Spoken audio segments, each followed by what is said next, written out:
What are we truly thankful for? It's that time of the year again.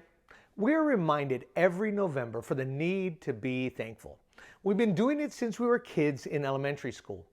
Maybe it was coming up with an acrostic like T for Thanksgiving, H for having a big feast, A for after I watch football, N for new food to try, K for keeping up with the traditions, and S for smell so good.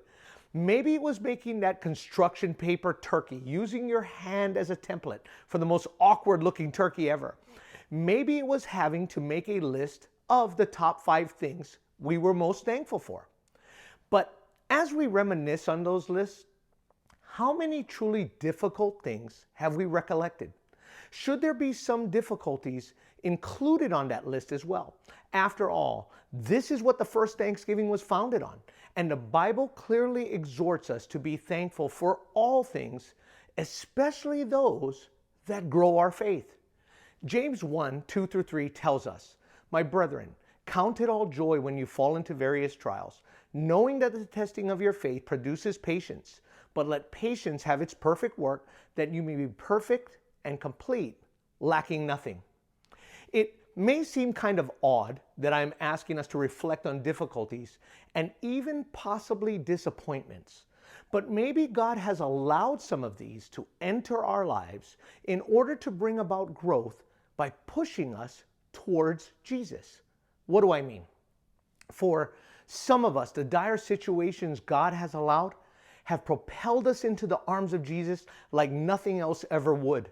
The example we find in Luke chapter 17, 11-19 emphasizes this. Now it happened as he went through Jerusalem that he passed through the midst of Samaria and Galilee. Then as he entered a certain village, there met him 10 men who were lepers, who stood afar off, and they lifted up their voices and said, "Jesus, Master, have mercy on us." So when he saw them, he said to them, "Go show yourselves to the priests." And so it was, as they went, they were cleansed. And one of them, when he saw that he was healed, returned with a loud voice, glorified God, and fell down on his face at his feet, giving him thanks, and he was a Samaritan. So Jesus answered and said, "Were there not 10 cleansed? But where are the 9? Were there not any found who returned to give glory to God except this foreigner?" And he said to him, "Arise and go your way, for your faith has made you well." Realizing the difficulties that God has allowed in an effort to get us to return to Him, who is our only source of comfort, can be exactly where true thanksgiving lies. My challenge to all of us is to re-examine our list during this time of the year and ask the Lord what it is that we can truly be thankful for, by not overlooking the difficulties He's allowed that may be the greatest catalyst for bringing true joy in Him.